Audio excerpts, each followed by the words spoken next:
Hello बच्चों। आज मैं आप लोगों को क्लास नाइन्थ की जो मैथ्स की आपके पास एनसीईआरटी की बुक है ना, उसमें हमने अपना चैप्टर नंबर 2 स्टार्ट कर रखा है। तो चैप्टर हमारा कंप्लीट ही हो गया। आज बस हम लास्ट जो एक्सरसाइज है इस चैप्टर की, उसके 4 क्वेश्चंस हमारे रह गए हैं। क्वेश्चन नंबर 10 तक हमने कंप्लीट कर लिया था।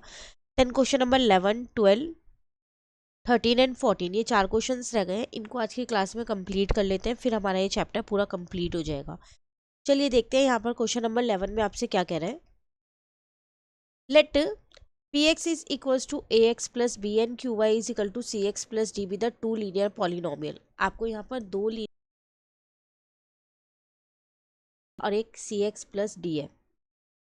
Such that first one is p0 is equal to 5 है। The polynomial px minus qx cut the x axis at 3 0। The sum of px and qx is equal to 6x plus 4 for all real x। Find the polynomial px and qx। अब आपको यहाँ पर ये journal form दे रखी है। ठीक है, आपसे कह रहा है कि आपको क्या करना है, ये दोनों पॉलिनोमियल्स को फाइंड करना है। कुछ कंडीशंस आपको यहाँ पर दे रखी है। तो देखो, पहली कंडीशन है कि पी एक्स जो था, जो p0 है वो 5 होगा। तो हम क्या करते हैं, यहाँ पर हमारे को पी एक्स वाला पॉलिनोमियल गिवन है।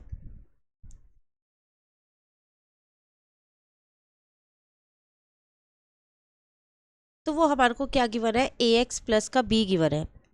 ठीक है, और फर्स्ट कंडीशन हमें गिवन है कि p0 जो है वो क्या है, 5 है। इसका मतलब x की जगह 0 पुट करना है। तो चलो, जहां पर भी x है वहां पर आप क्या करो, 0 पुट कर दो। इसकी वैल्यू 5 गिवन थी, तो यहाँ पर a इंटू 0 तो 0 हो गया। तो b की वैल्यू कितनी आ गई, यहाँ से 5 आ गई। ये क्लियर हुआ। हमने कुछ नहीं किया, यहाँ x की जगह पर 0 रख दिया और वहां से b की वैल्यू आ गई। ठीक है, एक और कंडीशन हमें क्या दे रखी है यहाँ पर, कि अगर आप इन दोनों को माइनस करते हो तो वो किस पे कट करेंगे, एक्स एक्सिस पे कट करेंगे। जब एक्स एक्सिस पे कट करेंगे तो ऑब्वियस सी बात है, वाई की वैल्यू तो आपकी 0 ही होगी, है ना। तो फिलहाल के लिए इस कंडीशन को आप छोड़ दो, पहले आप थर्ड वाली कंडीशन यूज कर लो। उसमें आपको दोनों का सम दे रखा है, 6x प्लस 4 के इक्वल है। तो अगर मैं यहाँ पर लिखती हूँ कि P x plus Q x जो है वो 6x प्लस 4 के इक्वल है। ठीक है, नाउ पी एक्स वाला जो पॉलिनोमियल था वो था मेरे पास ए एक्स प्लस का 5, और क्यू एक्स वाला पॉलिनोमियल था मेरे पास सी एक्स प्लस का डी, इज इक्वल्स टू में 6x प्लस का 4। क्लियर। अब यहाँ से हमारे को एक चीज़, अच्छा यहाँ पर ए एक्स प्लस का बी है ना, तो हम पहले में बी लिखेंगे। अब देखो, यहाँ बी की वैल्यू हम ऑलरेडी ऊपर 5 निकाल चुके हैं, तो मैं यहाँ लिख सकती हूँ ए एक्स प्लस का 5 लिख सकती हूँ, और यहाँ पर सी एक्स प्लस का डी लिख सकती हूँ। ठीक है, अब जो एक्स वाली टर्म्स है इनको मैंने एक साथ लिख लिया। तो ए एक्स प्लस का सी एक्स, और यहाँ पर आ जाएगा मेरे पास 5 प्लस का डी। ये आ गया 6x प्लस के 4 के इक्वल। मैं यहाँ पर कंडीशन थर्ड यूज़ करूँ जो मुझे गिवन है। इन दोनों में से मैंने x को कॉमन ले लिया, तो यहाँ पर आ जाएगा a प्लस सी, और ये आ गया मेरे पास 5 प्लस डी। अब मैं अगर लेफ्ट साइड और राइट साइड को इक्वेट करती हूँ, तो मैंने यहाँ लिख दिया इक्वेटिंग कॉफिशिएंट, या इक्वेट कॉफिशिएंट भी आप लिख सकते हो। सॉरी। तो देखो, x वाली ये टर्म है, x वाली ये टर्म है, तो ये दोनों आपस में इक्वल हो जाएंगे। तो a plus c is equal to 6 हो जाएगा, और ये एक साथ हो जाएंगे। तो 5 plus d is equal to 4 हो जाएगा।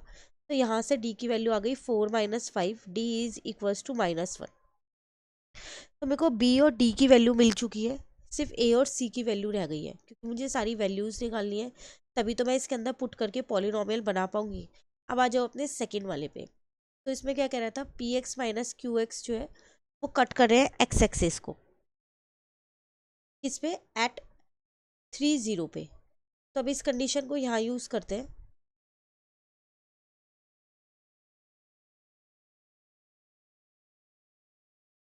ये एक्स एक्सिस को कट कर रहे हैं, तो जब ये एक्स एक्सिस को कट कर रहे हैं तो वाई एक्सिस यहाँ 0 है, तो इसका मतलब ये 0 के बराबर होगा एक बारी। ठीक है ना। अब एक्स की जगह पे तो मैं 3 लिख सकती हूँ, क्योंकि 3 0 मुझे उसके कोऑर्डिनेट्स गिवन थे। तो इसका फंक्शन था मेरे पास यहाँ पर ए एक्स प्लस का बी, जिसमें एक्स की वैल्यू मेरे पास 3 है और बी की वैल्यू मेरे पास 5 है। इसका फंक्शन था मेरे पास यहाँ पर सी एक्स प्लस का डी, जिसमें एक्स की वैल्यू तो 3 है, सी की वैल्यू नहीं पता, और डी की वैल्यू कितनी है, अभी हमने ऊपर फाइंड किया डी की वैल्यू -1 है। ठीक है, तो 3a प्लस का 5 माइनस 3c प्लस का 1 इज इक्वल टू 0। तो 3a माइनस 3c प्लस का 6 इज इक्वल टू 0 हो गया। तो 3a माइनस 3c मैंने यहीं रहने दिया और 6 को उधर ले गई, यहाँ से 3 को कॉमन ले लिया, तो a माइनस सी की वैल्यू आ गई -2। अगर आप ध्यान से देखो एक इक्वेशन आपकी ऊपर भी बनी थी, a प्लस सी की वैल्यू थी 6, ये इक्वेशन 1 हो गई, ये इक्वेशन 2 हो गई। अब आप दोनों को सॉल्व कर दो। सॉल्विंग इक्वेशन 1 एंड 2, तो आप यहाँ से इक्वेशन 1 से a की वैल्यू निकाल सकते हो। वो क्या निकलेगी आपके पास, 6 माइनस का c, यही निकलेगी। तो बस इसको पुट कर दो यहाँ पर। तो मैंने a की जगह a की वैल्यू पुट कर दी।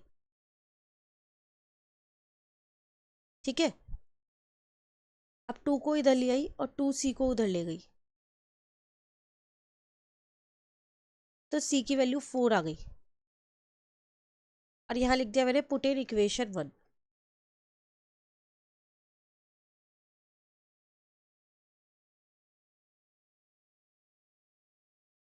तो c की वैल्यू 4 है, तो यहाँ से a की वैल्यू 2 आ गई। सारी वैल्यूज आपकी फाइंड हो गई। बस अब आप पी एक्स और क्यू एक्स अपना निकाल सकते हो। ये था आपके पास। तो a की वैल्यू 2 है, b की वैल्यू 5 आपने स्टार्टिंग में निकाल लिया था। क्यू एक्स की बात करूं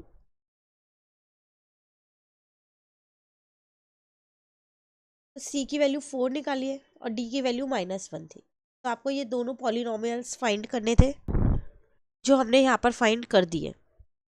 क्लियर। तो आपको ये 3 कंडीशन की बनती, इन कंडीशंस का यूज करके आपको इन दोनों पॉलिनोमियल्स को फाइंड करना था। चलिए अब आते हैं क्वेश्चन नंबर 12 पे। इसमें आपसे क्या कह रहा है क्वेश्चन 12 में, look at the first 3 stages of a growing pattern of hexagon made using match stick. अगर आप यहाँ देखो तो यहाँ पर आपके पास ये हेक्सागन बना हुआ है। हेक्सागन वो होता है जो 6 साइडेड फिगर होती है, पर यहाँ पर ये स्टिक से बना रखी है, मैच स्टिक से। A new hexagon gets added at every stage which share a side with the last hexagon of the previous stage। कह रहे हैं हर बार हम क्या कर रहे हैं, एक नया हेक्सागन बना रहे हैं, हर एक स्टेज में एक नया हेक्सागन बन रहा है। और वो क्या कर रहा है, जो पहले वाला हेक्सागन है ना, उसकी एक जो साइड है वो शेयर कर रहा है। कैसे, देखो ये फर्स्ट स्टेज का है, सेकेंड स्टेज में देखो जो ये वाली साइड है, ये दोनों हेक्सागन में कॉमन हो गई, तो इस हेक्सागन की साइड थी, इसने भी शेयर की। थर्ड वाले में देखो, इस वाले हेक्सागन की साइड ये वाला हेक्सागन शेयर कर रहा है, इस वाले हेक्सागन की साइड ये वाला हेक्सागन शेयर कर रहा है। तो अब आपसे क्या कह रहा है, आपको क्या फाइंड करना है, draw the next 2 stages of the pattern, how many matchstick will be required at this stage. आपको स्टेज 3 तक बना के दिया है, आपको स्टेज 4 और स्टेज 5 का और बनाना है, और ये भी बताना है कि उसमें कितनी मैचस्टिक लगेंगी। तो अगर आप स्टेज 3 में देखो तो कितनी मैचस्टिक आपकी लग रही है, तो 1 2 3 4 5 6 7 8 9 10 11 12 13 14 15 16 लग रही है। तो अगले वाले में 5 और लगेंगी, 6 नहीं लगेंगी, क्योंकि एक तो वो उसी की साइड शेयर कर लेगा ना, हर बार में एक तो वही साइड शेयर हो रही है। तो स्टेज 4 में 16 तो लगेंगी, उसके साथ 5 मैजेस्टिक और लग जाएंगी। पहले हम यहाँ पर लिख लेते हैं, स्टेज 4 में कितनी मैजेस्टिक चाहिएंगी, 16 तो पहले वाली है, 5 और चाहिएंगी, तो टोटल 21 मैजेस्टिक चाहिएंगी।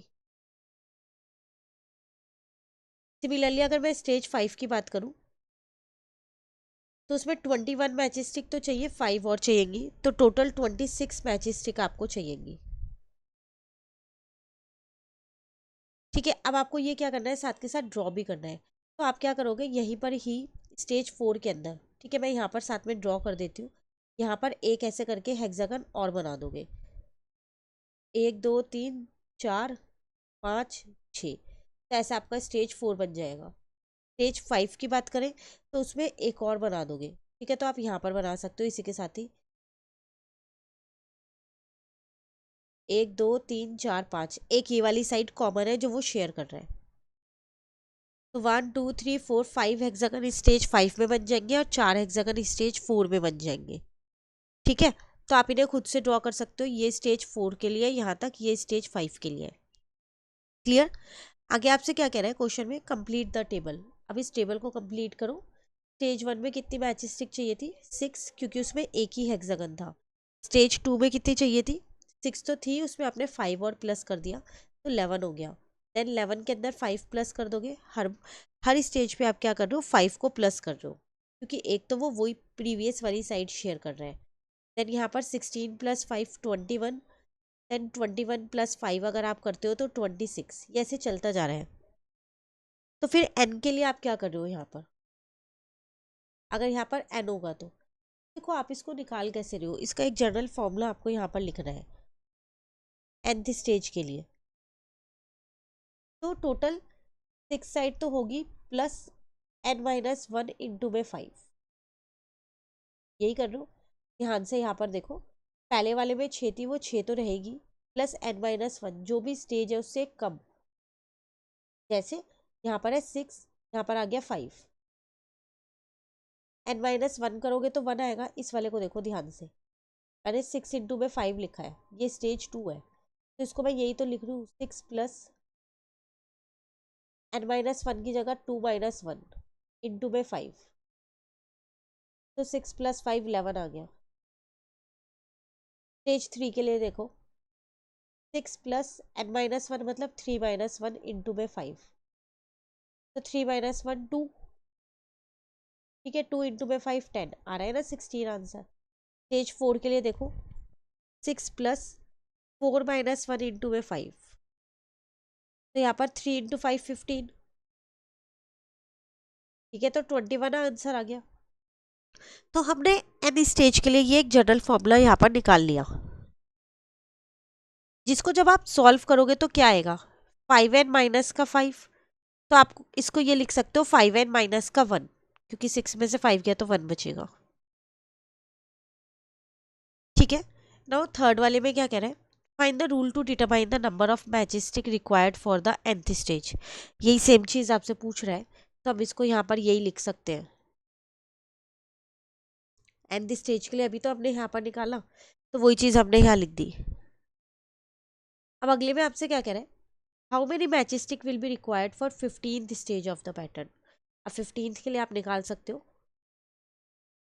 तो फॉर 15th स्टेज कितनी मैचेस स्टिक चाहिएगी, तो 6 प्लस n-1 इंटू 5 है आपके पास, तो इसका मतलब 6 प्लस 15-1 इंटू 5 हो गया, तो 6 प्लस 14 इंटू 5, तो 4 5 जा 20 70 हो गया, यहाँ प्लस 6 76 मैचेस स्टिक आपको चाहिएंगे। क्लियर। सिर्फ अभी इस फॉर्मूले से निकाल लिया, आपसे एग्जाम में कोई सी भी स्टेज का पूछ सकता है, तो अगर आपने ये फॉर्मूला ठीक से निकाला है तो आप इजीली निकाल पाओगे। लास्ट पार्ट है इसका, can 200 matches stick form a stage of this pattern, justify your answer. कह रहा है क्या कोई ऐसी स्टेज होगी जिसमें आपको 200 मैचेस स्टिक की रिक्वायरमेंट होगी और वो प्रॉपर वो हेक्सागन का पैटर्न बना देगा। इसका मतलब आपको यहाँ पर स्टेज फाइंड करनी है कि क्या कोई ऐसी स्टेज होगी जिसमें हमें 200 मैचेस स्टिक चाहिए होगी। तो हम क्या करते हैं, जो हमारे पास जो ये जनरल फॉर्मूला हमने निकाला है, इसको 200 के इक्वल रख देते हैं। अगर पूरा सॉल्व करके n की वैल्यू एक होल नंबर आती है तो डेफिनेटली वो स्टेज होगी, लेकिन अगर होल नंबर नहीं आती, अपॉन में आती है, डेसिमल में आती है, कैसे भी आती है, नेगेटिव आती है, तो फिर वो स्टेज नहीं होगी, क्योंकि जो नंबर ऑफ स्टेजेस है वो तो पॉजिटिव और होल नंबर ही हो सकता है ना। ठीक है, तो चलो सॉल्व करते हैं। तो यहाँ पर आ गया 5n प्लस का 1, ठीक है, इजिकल टू 200, तो 5n इज इक्वल्स टू, ये उधर चला गया 1, तो यहाँ 199 आ गया। अब n जो है वो आपके पास अपॉन में आ रहा है, 5 से 199 पूरा डिवाइड नहीं होगा, तो इसका मतलब 200 मैचेस स्टिक किसी भी स्टेज पे आपको नहीं चाहिएगी, since n is not a whole number.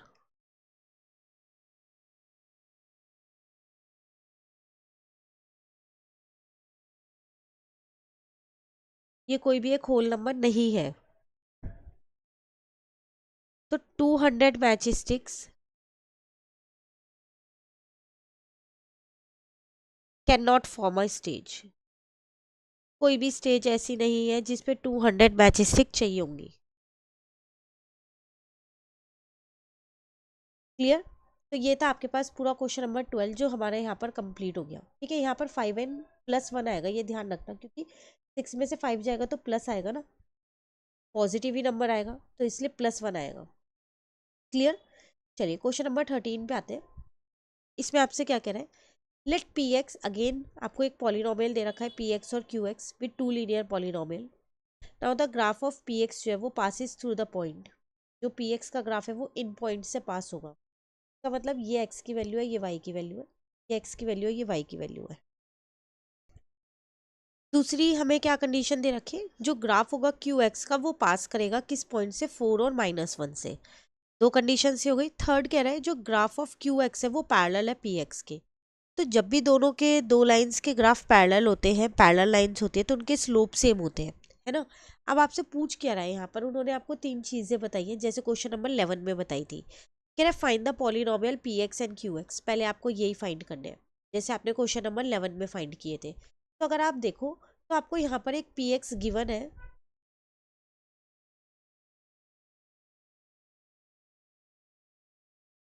वो आपको दे रखा है ए एक्स प्लस बी। ठीक है, और 2 पॉइंट्स दे रखे हैं कि ये वाला पी एक्स का जो ग्राफ है वो इन दोनों पॉइंट से पास हो रहा है, 2, 3 और 6, 11 से। तो हम इन 2 पॉइंट्स की हेल्प से क्या कर सकते हैं, स्लोप निकाल सकते हैं। तो हम पहले यहाँ लिख देंगे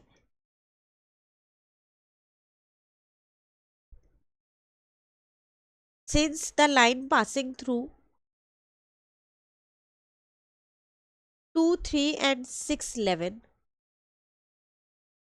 तो इसका जो स्लोप है, स्लोप आपको पता है ए को डिनोट करता है, और जो बी है वो किसको क्या बताता था, वाई इंटरसेप्ट बताता था। तो यहाँ पर हम 2 पॉइंट की हेल्प से स्लोप निकाल सकते हैं इस पी एक्स का। वो कैसे निकालेंगे, जो आपके पास वाई कोऑर्डिनेट है, क्योंकि आपको पता है ये एक्स है ये वाई है, सिमिलरली ये एक्स है ये वाई है। तो y coordinates y2 minus y1 divided by x2 minus x1 की हेल्प से निकालते हैं। ये इसका एक फॉर्मूला है स्लोप निकालने का, तो इसको आप याद भी कर सकते हैं। तो आपका स्लोप आ गया 2। इसका मतलब a की वैल्यू आपके पास 2 आ गई।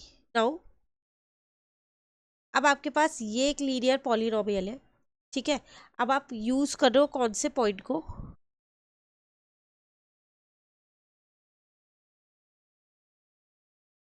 यूजिंग पॉइंट 2 और 3। तो y की वैल्यू 3 है, इसका मतलब y तो होता है इस पूरे का मतलब, क्योंकि जनरली यही होता है ना, y is equal to a x plus b. तो y की जगह मैंने 3 रख दिया, a की जगह 2 रखा, x की जगह 2 रखा और b ये रहा। तो यहां से मेरे पास b की वैल्यू निकल के आ गई -1। ठीक है, तो px का लीनियर पॉलिनोमियल तो मेरे पास आ गया, a की जगह 2, x ऐसी है, b की जगह -1। क्योंकि क्वेश्चन में आपसे कह रहा था आपको find the polynomial P x और क्यू एक्स फाइंड करना है, तो पी एक्स तो मैंने फाइंड कर दिया।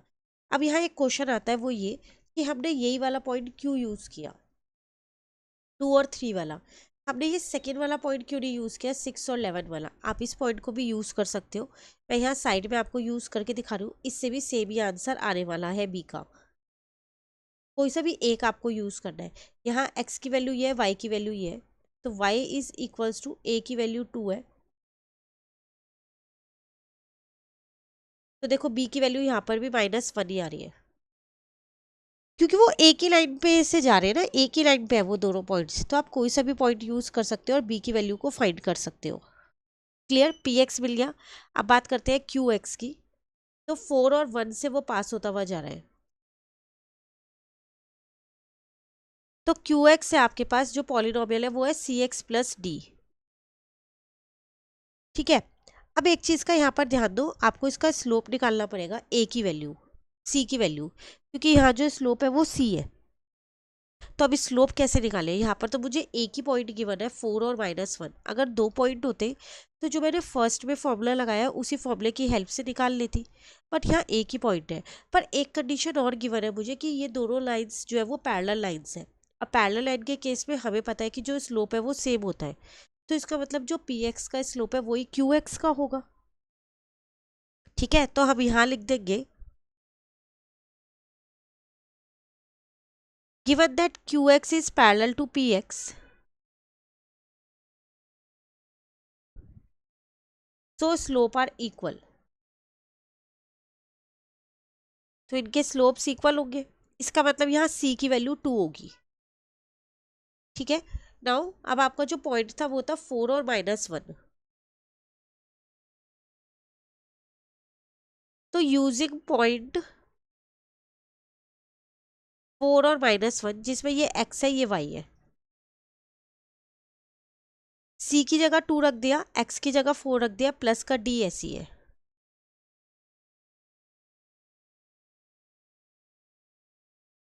तो यहाँ से d की वैल्यू निकल गई -9। तो आपका पॉलिनोमियल क्या बन गया? c की जगह 2 रखा, 2x -9। तो दोनों चीज निकल गई, पी एक्स भी और क्यू एक्स भी। तो इतना पार्ट आपका क्लियर हो गया। इन 3 कंडीशन की हेल्प से हमने ये 2 पॉलिनोमियल्स को फाइंड कर दिया। अभी आगे एक और क्वेश्चन आपसे पूछ रहा है, वो क्या है? हमसे कह रहा है also find the coordinates of the point where this line meet the x axis. वो कोऑर्डिनेट्स भी बताओ पॉइंट के जहां पर ये लाइन एक्स एक्सिस पे मिलेगी। तो देखो, जब एक्स एक्सिस पे मिलती है तो आपको पता है वाई की वैल्यू 0 होती है। ठीक है, और y क्या है? यही तो रिप्रेजेंट कर रहा है पी एक्स और क्यू एक्स, तो बस इसकी जगह 0 पुट कर दो। तो मैं यहाँ पर कोऑर्डिनेट्स को फाइंड कर रही हूँ। तो मेरे पास है यहाँ पर p x is equals to, p x का पॉलिनोमियल है मेरे पास 2x - 1। तो y की वैल्यू यहाँ पर मेरे पास 0 हो जाएगी। क्यों हो जाएगी? रीज़न मैं यहाँ लिख देती हूँ, क्योंकि वो हमारे पास जो लाइन है वो मीट कर रही है एक्स एक्सिस पे।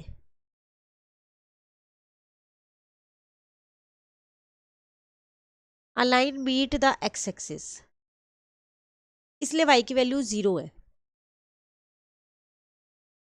तो यहाँ से मैंने x की वैल्यू निकाल ली, तो वो 1/2 आ गई। तो सो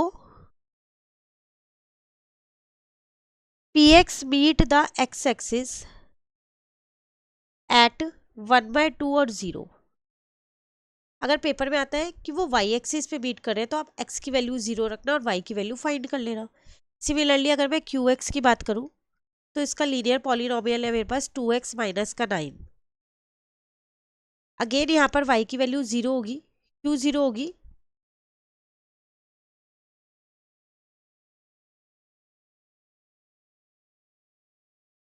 अ लाइन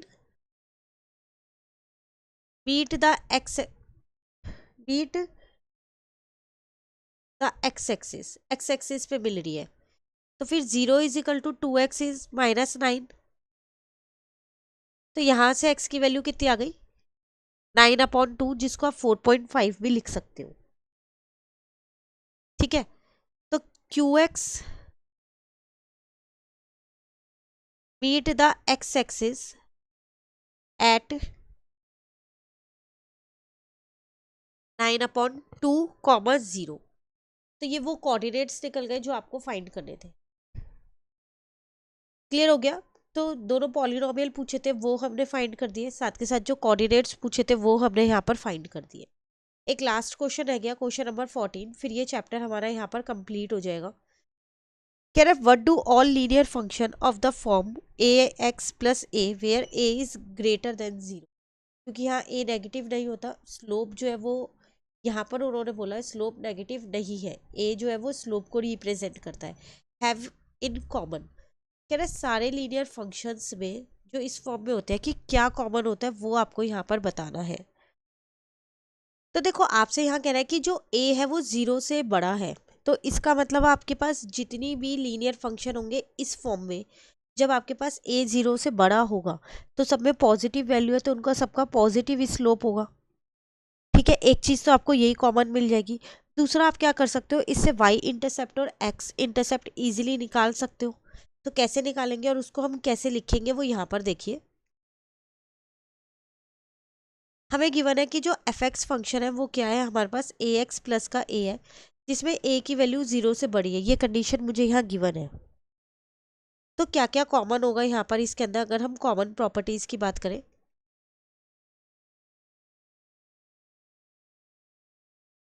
फर्स्ट में तो स्लोप हो सकता है। जो स्लोप है वो क्या होगा, आपके पास ए है, यही है ना स्लोप की वैल्यू ए। ठीक है, अब आपको यहाँ पर दिया है कि सिंस ए जो है वो 0 से बड़ा है तो all lines have positive slope. जितनी भी लाइन बनेंगी, जितने भी लीनियर फंक्शन होंगे, वो सारे उनके स्लोप क्या होंगे, पॉजिटिव होंगे। एक चीज तो यही कॉमन हो जाएगी सारी लीनियर फंक्शंस में। दूसरी चीज, अगर मैं वाई इंटरसेप्ट की बात करूं, जब मैं वाई इंटरसेप्ट की बात करूं तो ऑब्वियस सी बात है, इसमें एक्स जो है वो मेरा 0 होगा इस केस में। Putting x is equal to 0। अब आपके पास जो फंक्शन है वो है आपके पास एफ एक्स। तो एक्स की जगह 0 रख रहे हो, फंक्शन में एक बार यहाँ लिख लेती हूँ।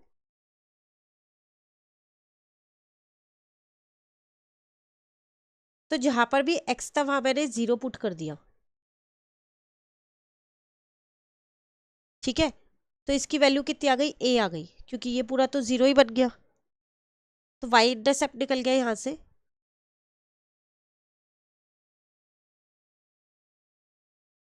एक्स की वैल्यू 0 और वाई की वैल्यू ए आ जाएगी। अब ए जो है वो 0 से बड़ा है हर केस में, तो इसका मतलब जितनी भी लाइन कट करके जाएंगी वाई एक्सिस को, वो ओरिजिन से ऊपर पास कट करके जाएंगे। तो since a is greater than 0,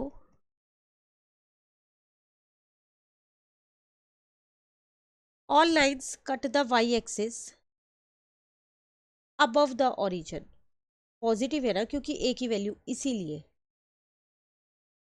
उसी तरीके से मैं एक्स इंटरसेप्ट निकाल लेती हूँ। इस केस में y की वैल्यू 0 होगी। तो putting y is equal to 0, function आपको ये दे रखा है, तो अब ये 0 हो गया, क्योंकि ये जो एफ एक्स है ये आपका y को डिनोट कर रहा है। यहां से हमने a को कॉमन ले लिया तो x प्लस 1 आ गया। अब a दूसरी साइड जाके 0 हो गया, तो x की वैल्यू -1 आ गई। ठीक है, तो कोऑर्डिनेट्स बन गए -1 और 0, तो x इंटरसेप्ट निकल गया।